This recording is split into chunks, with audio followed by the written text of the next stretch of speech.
It is my very great pleasure to introduce David Hardy, who I have in fact only just met. But David's going to be talking about the School Business Community Partnership Brokers Program. David is the director of the program. He's also extensively involved in philanthropy and the connection between philanthropy and education.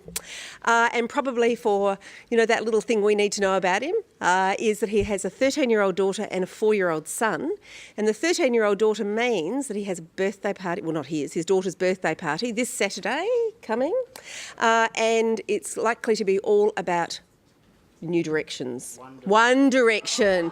One Direction. This is how you can tell that my children are past that. One Direction. No direction, but directionless. But this will not be directionless. Please help me. Welcome, David. Thank you. Sorry. Yes, thank you very much, Sharon. So yes, we do have a party on tomorrow night, which is our first 13-year-old teenage party with boys as well. So we're a little bit nervous, and I've got the shotgun loaded and ready. What we plan to do today is to break this workshop up into 3 parts. Firstly, I want to tell you a little bit about the Partnership Brokers program, its history, give you some statistics, particularly in relation to parent and family engagement. Then we've got a short DVD, about 10-minute DVD, to show you about a particular partnership.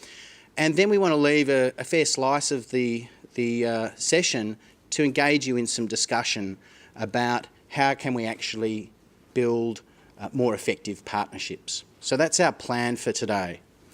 Can I just ask who here has heard about the School Business Community Partnership Brokers program before today? Just show of hands maybe. Yep, good. Perhaps keep your hand raised if you've had a conversation or connected or spoken with a partnership broker in your region or in your area. Okay, good.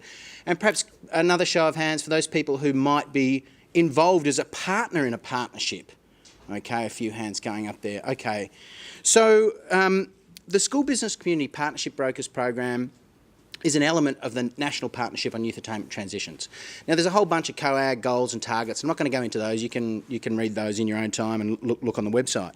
But the Partnership Brokers program has a national footprint with specialist partnership brokers operating in 107 regions across Australia, and they work to create new partnerships and enhance existing partnerships amongst these stakeholder groups. What's really important in understanding the program is why we have the program that we do. And to understand the program design, it's important just to go back a little bit and look at the previous program that we had to this, which was Career Advice Australia and local community partnerships and a few other elements under that. And the evaluation of that told us 3 really important things. Firstly, that focusing at year 10, 11 and 12 around things like structured workplace learning and career expos and so on was too late. We really needed some early intervention, and there are lots of issues that happen well before those years, particularly for disadvantaged communities. Secondly, to solve the difficult, entrenched social problems to do with student engagement in education, and then the subsequent transitions through to work and further education, we needed to move away from a one-size-fits-all program approach. Prescriptive guidelines had to go, and we needed to move to a program that was based more on shared narratives at a local level, local collaboration and disciplined innovation to really address the needs that were specific to people's regions. And we've heard a bit of that today, that each partnership is going to look different because we've got different needs and different problems that we're trying to solve. So in order to address those 3 points, we gave the Partnership Broker program a lot of latitude and a lot of flexibility, and partnership brokers can work with pretty much whoever they need to within their community to solve the issues around youth engagement in education and participation. For example, with this program, partnership brokers can work with primary schools as well as secondary schools, unlike the previous programs, and with a much broader range of community stakeholders. The other thing that we found out, which I didn't mention before, which is really important, is that the previous programs actually displaced effort. We actually displace the effort of schools by doing things for them and on their behalf. And through service delivery, quite rightly, school says, well, if you're going to do that and build those connections, we'll focus on something else. And their capacity and capability around building authentic partnerships really atrophied. Now, that's a bit of a generalisation. It didn't happen in all cases, but it was certainly a real issue for us in terms of the Commonwealth wanting to bring about reform in terms of how schools build partnerships with their community. So rather than displacing effort, the partnership brokers work in ways that build the capacity of these stakeholder groups to enter into partnerships themselves, and I think that's a really important part of what we do. I was really heartened to hear that call this morning in the keynote for authentic partnerships. You know, you hear the term partnership bandied around an awful lot these days. You just pick up the newspaper and you'll see partnership used in all sorts of different ways. And we were really keen to ensure that we put some rigour around the approach that partnership brokers use to actually build connections and build partnerships. That's why the PBs have received, our partnership brokers have received training that's consistent with the International Partnership Brokers Association, and all of the partnerships that have been enhanced or created are measured against quality criteria. So the degree to which they have shared goals, their mutual benefits, the quality of communication, whether there are review mechanisms in place, and the level of commitment and investment from partners. So all those things are, you know, really quite consistent with some of the previous conversations that we've had today and heard from presenters. We've also created some state and national networks, and we felt that was really important to ensure that there was a way to share best practice amongst providers and encourage providers to work across regions rather than just looking inwards, and also give an opportunity for state and national level bodies to engage with the program, to connect with the program. So we're now 2.25 years into the program, and there are currently about 1,200 partnerships across Australia. That involves 4,100 partnership organisations. So I think it's a pretty good number of partnerships that are being supported by the partnership brokers. Importantly, 21% of those have an Indigenous focus, so 1 in 5 are Indigenous focused. And when you look at the schools that are involved in partnerships, 39% are from the most disadvantaged quartile of their index of community socio-educational advantage, or ICSEA. So that's really important for us because it shows that the partnership brokers are focusing on supporting those schools that are in those disadvantaged areas and actually need that support. So I think that's a really good start. Okay, so what do we know about parental engagement and the program? A recent survey of providers showed that about 90% of our providers ranked parents and families as the most difficult stakeholder group to engage as members of a partnership. Now, I think, you know, you guys know more than me about why that's the case, and it's got a lot to do with, you know, the organisational structures of parents. They just don't organise themselves in the same way that other stakeholder groups do, such as businesses and schools. And the partnership brokers and schools find it difficult to engage with parents when, as a group, parents, you know, often lack the vested authority to enter into partnership arrangements and commit resources on behalf of other parents. And that's largely why the number of parents as partners, as actual partners in partnerships, was only 3% for our program. And we looked at that and went, geez, that's a problem. Let's, you know, what's going on here? And when you dig a little bit further, you actually understand, the data shows that about 1 in 3, so a third of all partnerships, about 400 partnerships, are actually focusing on improving the outcomes or building the capacity of parents and families in some way. It's just that they're not identified as an actual partner. So I think that's an important point to make. Now, the partnerships involving parents or with a parental focus address a whole range of issues, but here are some emerging themes on this particular slide. So they're addressing a variety of issues, including the needs of young people and families from disadvantaged communities, young people's transition to school, through school and from school to further education and training and employment. We're seeing that the transition between primary school and secondary school is a really important one. in ways that we didn't really learn about with our previous programs. Building parents' capacity to support young people to make informed choices about career and education, and of course supporting young parents to re-engage with education or a training pathway. And a lot of that happens in collaboration with our Youth Pathways program, our Youth Connections program. We're also seeing a number of partnerships operate both at a local level, so there might be a partnership pulled together to bring local community parents in to solve a literacy and numeracy issue and read to kids. But we're also seeing a number of partnerships that are operating at a more strategic level with groups of schools, with community organisations working across regions. So that's really encouraging to see. And many of the partners that are identified as partner organisations in the system involve parent bodies and parent and citizens associations, and the sort of indication of hands here show that that's the case. We've also done a number of things at a national level. Just to give you one example, the National Network supported and funded a series of two-day workshops that were held in Brisbane, Sydney and in Melbourne to look at the Joyce Epstein model, and Darcy Hutchins came out from the States, and we worked through some of those tools around that. It's one model. It's very similar, of course, to a lot of other models that are presented. And I think what was important about that is it started a conversation with those school leaders in a way that got them thinking about, what does this mean for our schools? What does this mean in the Australian context? So I've been trying to do those sorts of things at a national level to keep that dialogue going.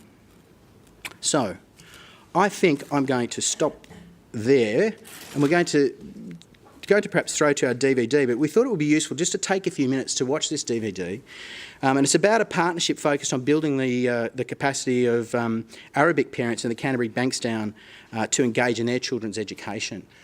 So we might go to that DVD now.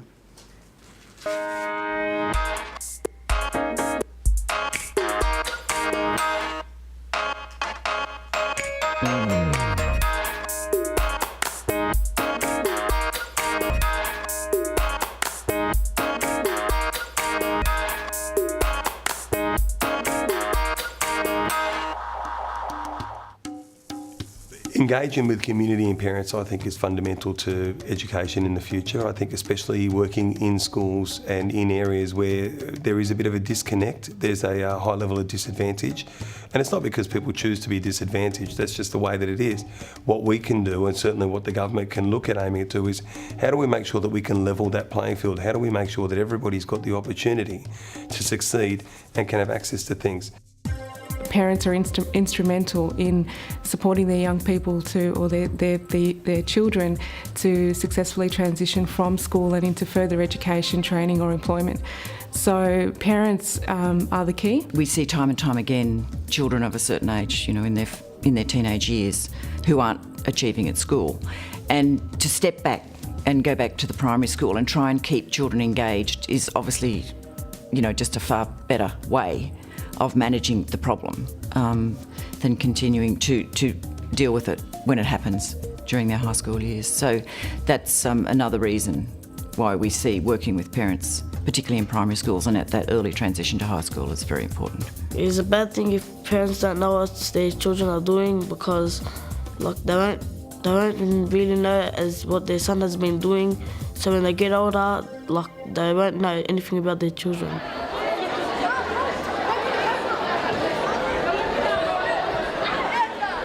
The purpose of the partnership is to get more parents involved in the education of their children, and we're aiming to help them obtain the skills necessary to basically get much more involved. Our partnership broker, Career Connections, played a central role in this program.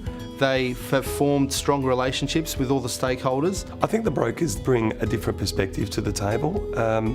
We as I said, as a school, are very keen on getting involved in things, but we don't have the skill set. We don't have we don't have the contacts that we'd like to have. We've got the idea and we've got the enthusiasm, we've got the passion. Engaging the brokers has been a really terrific thing. We've learned a great deal from having the brokers on board. I quite like the way that they've structured it, and sometimes they have to hold us back a little bit and say, hang on a sec, slow down, this is how it's got to work. There's a lot of things that already takes place in schools. There's already a lot of capacity and there's a lot of work that goes on. A program like this can take it to the next level, which is where we lack as a school.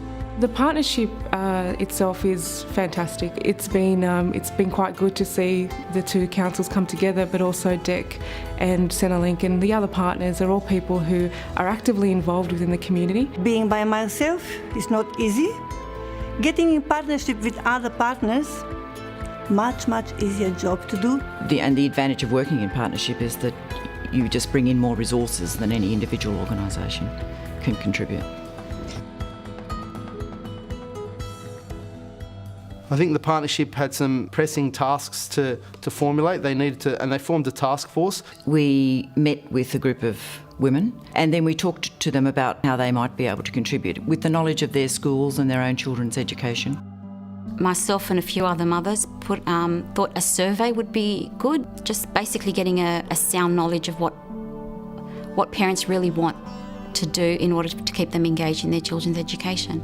I think I've been a carer at home for my dad for the past 7 years, and I think I've been cut off for a while. My parents have passed away now, so I've got more time to spend and to do something, so I'm trying to get back into it. First, my heart was racing, to a meeting, who's going to be there, what parents, what am I supposed to expect, what am I supposed to say. But when I came in, it was just a big warmth. And this task force came out and found that that parents really didn't have the confidence to be involved in their children's education, coming from a different educational background, and two, the transition from primary to secondary school was a real issue. I think for the parent, being at home, I think realising that sometimes they don't know where to go or who to talk to. What we've discovered through this program is not so much that the parents don't want to be involved, so much as they actually don't know how to do it and they don't know how to get involved. And so this has been about building their confidence, building their esteem and get them out there, I suppose, trying some new things. As well as give the parents maybe more opportunities. If their own confidence and knowledge, particularly of what education opportunities there are in Australia, are enhanced, then they may choose to continue their own education. Support with understanding technology, understanding how to write an email, just basic things that were preventing them from, supporting their children. Building their literacy skills, building their numeracy skills, their computer skills, all the things that will help them participate much more successfully in society. The flow-on effect of that is, of course, that it has a much better effect in terms of their student outcomes. So their kids will benefit from that. They've got a much better understanding of things. The confidence, I think, bringing people together has been a really terrific thing. And it's always been a buzz whenever I've been around.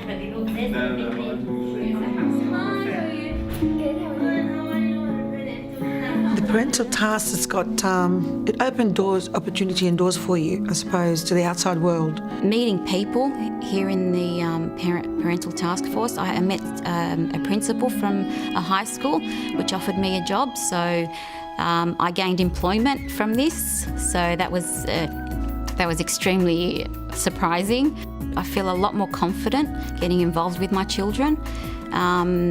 I have a clearer understanding of a lot of things, of many underlying issues that aren't discussed openly, a clearer understanding of how the school system works, and it's given me a lot of confidence into how to deal with my children and their issues through school. You learn more to help your kids, probably from involving with the people you don't know. You hear more like new news for you on something new.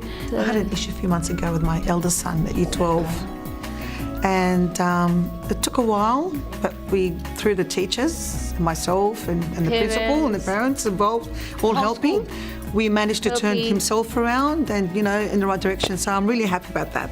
So that's really positive. Yeah, so it's really great. And everyone talking to his son. So it was from the principal to the parents. So he's just not getting, just a talk from a principal. He's just getting a talk from the parents. Other parents as well. Other parents, teachers, the principal, deputy, everyone. And he's known just that... working together. Working together. it's better that my mum knows what goes on because like she can help me out. She knows where I'm at in my education, and she just doesn't like jump through my home like with my homework, and she knows where to teach me. It makes me feel more what's that word like?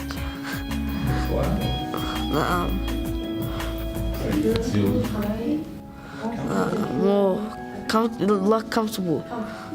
It makes me feel More secure. yeah, secure. I hope like they bring more program to the school. Yeah.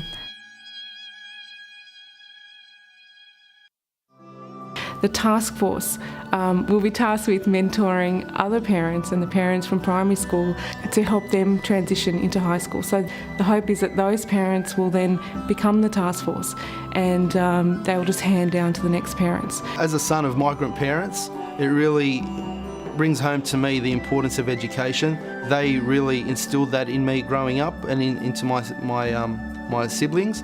And I really think that new migrants and migrants that are raising children here in this country really need to be afforded that opportunity, and that's what this program allows them to do. In my role as outreach coordinator, it's always really satisfying to meet with a group of women who study together for a few weeks and then whose own lives and skills and abilities are really transformed. I truly believe that parents have been given the voice firstly to say this is what I need, and I believe the partnership's duty is to try and support the parents with the things that they've asked for. I struggled doing everything on my own and learning the hard way in education, in life, because my parents just thought, okay, she can do it all on her own. So, and it didn't give me really opportunity of having career. I just thought that I had to get married and have kids, and that was my life. I got married when I was 16. I had a baby 9 months after that, so I was a pretty young mum and didn't know much. So it's helped me where it's building my self-esteem up and knowing that I can achieve something, because there's opportunity. If I want to, I can go into uni, I can TAFE, I can go into the workforce, I can do whatever I want. Maybe it's going to help a lot of people, maybe bring more parents here and help, if just this stuff is going to help me, and maybe I'm going to help someone else in the future, maybe another neighbor or a sister or my kids or my sister's kids. Thank you very much for this program. Our boys come to us. Sometimes they're not dealt the best hand, and it's our job to give them the best hand that we possibly can. In that same way, we build the capacity. I want to see every single one of our kids achieve what it is that he dreams of. And we started that with a huge increase in students going to university, a huge increase in students getting involved in some serious work. And more importantly though, changing the culture that it's okay to succeed. It's okay to want to be the best, and it's okay to be a great student. More importantly, to be a great person. That is more fundamental than anything else. And there's no parent that I've met yet that doesn't want the best for their kid and doesn't want them to be the best person that they can be. I want my son to succeed in life and have a really good education. I think when my parents first came here to Australia, they struggled a lot. And we're given that chance to our kids. We want them to have the best in life. I didn't have education when I was younger, but I'm doing it now, and I'm showing them, if I can do it, you can do it, and you can succeed in life.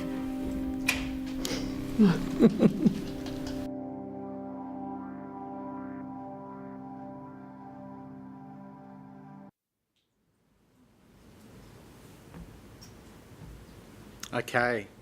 I love those two ladies. They're brilliant. Look, we do actually have Ursula, who was involved in supporting that partnership here today, and that's only just been filmed, that particular piece, and I think it gives us some really good insights into just exactly what are the benefits of an effective and successful partnership. Does anybody have any questions or observations in terms of that video at all?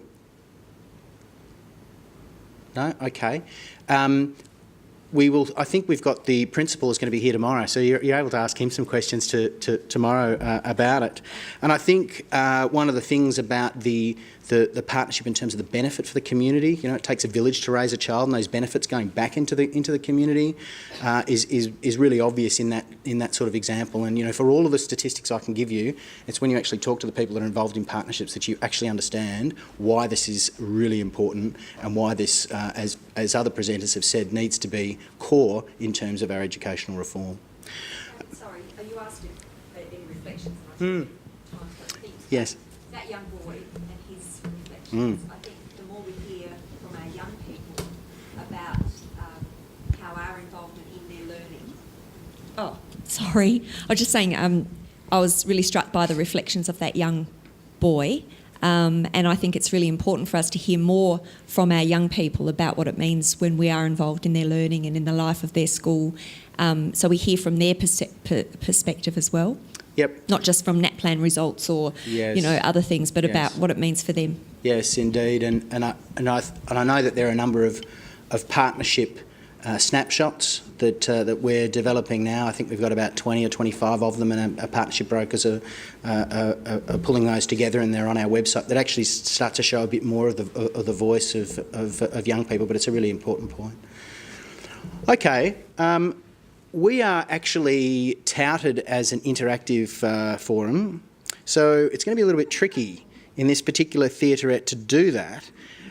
However, in a moment, I'm going to ask you to get into some small groups, as challenging as that might be. I know it's difficult. And it would be because it would be remiss of us not to draw on some of the experience and wealth of understanding that you guys have and what we have in this room. And we're going to ask you to think about and have a conversation in sort of small groups around these sorts of questions. In terms of question one, what is it going to take to engage the hard-to-reach parents? Do parents have the capacity and confidence to support the young people? And if not, what's going to help that? We saw in this particular video, for one of them, I think it was a little bit about flicking on their confidence, flicking the switch on for them. For others, it's perhaps, dialing up the capacity a bit more, if I can use those two analogies. In terms of the second question, how do we shift from that traditional parental involvement to a more strategic engagement? And we've heard a lot about that already this morning. What is it going to take to move from that individual responsibility for education to a shared responsibility, to move from deficit-based to more of a strength-based, from ad hoc to more things that are deliberate and approaches that support student learning? In terms of challenge 3, are there particular things that need to happen at a national, state and local level? Is there a particular issue in relation to young parents or family that or parents and family that you feel needs attention? You might have a particular thought about that. Are there particular school communities that should be the focus of greater attention for our particular program? You might have a view about that. In terms of, and then that leads into question 4, focusing on those challenges and priorities that you might have discussed. How can they be best addressed through a partnership approach? And how would you utilise a network of partnership brokers to help you do that? What would the partnership brokers need to know in order to support you to get a partnership up and running, or that you might have a particular idea for? So it might require some people moving down a bit. It might require people in the front row turning their chairs around to face the people behind them. But try and get yourselves in groups of maybe 4 to 8 sort of thing. I'm not going to be too prescriptive. Try and nominate somebody who can report back, because we're going to give you, 10 minutes, maybe 8 minutes, and then try and get some of the salient points from you guys as we wrap up the session. All right? Yeah, Kaz is just going to hop in for a second. Just to make sure we do get really good capture, Jacqueline is passing around sticky bits of paper. So where you have a comment or an idea, just tell us which question it relates to and write it down and stick it on the wall. Thank you. Yep. And Andrew, my colleague here, is also handing out some discussion starters. Got a few points underneath these questions. You don't have to focus on these religiously. You might jump from one to the other, or you might say, hey, I'm really interested in this one. And as Kaz says, put those ideas down on those coloured post-it notes. Okay, everyone, time's up. Now, I hope you've been writing down lots of ideas to be posted on the boards outside. We might just, if we could just have people's attention just from Matt Davies. Thank you. Well, no, I've been told by Kaz I've got 3. I tell you what we might do is just see if we can just pull some of the salient points from some of the groups, all right? So I'm just going to give people an opportunity to just share some gems that may have arisen to the top in 25 words or less, and put the rest on paper. So we might just sort of move this way through this group. Anything from this particular group here that you think was really important? A key area to focus on is working with families in that transition from primary to secondary, so that the stereotype shift of, oh, my involvement's not as important, etc., my child doesn't want me near the school, I blah, blah, blah, all of those stereotypes are actually shifted so that families become empowered and aware of their crucial role in engaging with their children throughout their educational journey. Great, excellent. Okay, thanks very much. Yes, that sort of attitudinal change is needed as well. Okay, great. Maybe to this group down here. We didn't get through all the questions. Why not? Yeah, it was like a parent meeting, really. And but one thing that we did discuss in the beginning, that we really liked the information in the DVD, except that we felt that in that and a lot of other information that is coming through about programs, we're not getting the in-depth sort of information about how they're sustained and supported, that can be, passed on to help other groups. Okay, great. Thanks very much. Perhaps over behind that group, anything else? Anybody got a... Yep. Our group looked at the fact that, to discuss the fact that parent engagement takes lots of different shapes and sizes and comes in different shapes and sizes, then that you need to actually be talking to your parents to find out what is it they want to be engaged about, or what are the hooks you can get with them. And so I can't see this lady's name, but she's doing some excellent, has a huge brokership, I think it's the biggest in New South Wales, and is doing some surveying of her primary school to just find that out. Okay, great. Any others, just perhaps by way of exception? One down here. Getting in touch with parents was identified as the difficulty, and it was suggested that just about every house has a phone that's got an app application or something like that. So recognising that parents, as was said earlier, aren't always at a school, there may be a way of getting an app or something to communicate with parents that otherwise aren't. Engagement app, okay, great. Anything else at all? We got one. I think we got one up here, and then I'll take one more after that. Commented on how fantastic the Bankstown model is, and the strength of an existing community, and how you get to families and societies in different parts of Australia where there is a fragmented society and there are families who are not part of any community. And then the point was made that, and that's the challenges, but the point was also made that there can be a dark side to the strong communities where a few individuals might dominate and be very powerful. And the challenge then is to encourage them to outreach further beyond their own bailiwick. Yep, great, good point. And I can just add that local, state, national level, it's not just about education and parents, it's about health, it's about all the other organisations all being part of it, the whole lot. Yeah, good point. Okay, and I think we had one up the back, did we? Yes. Thanks. Hi, we looked at question 4, and we had somebody on the team here who's could give us some good advice, and he said that the thing about the Partnership Brokers Network was that a big factor is the leadership of the school, because some schools need a lot more help from the brokers, and some schools just want a quick fix, but the brokers have to go in and make sure that the structure is sustainable. And what they tend to do is talk to business in business speak so that they can get what they want from the businesses. For example, they might ask a bank manager to come along and address the students on financial matters rather than asking them for money. Okay. Righto. And John, just perhaps the last comment. Yeah, probably just about bridging the language barriers and the different vernaculars that go between different sectors, and the fact also too that every parent does want to get involved.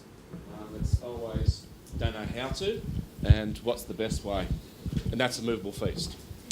Okay, thanks, John.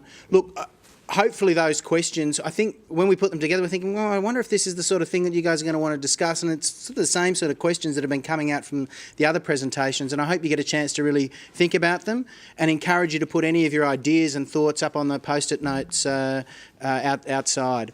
Okay, thanks very much.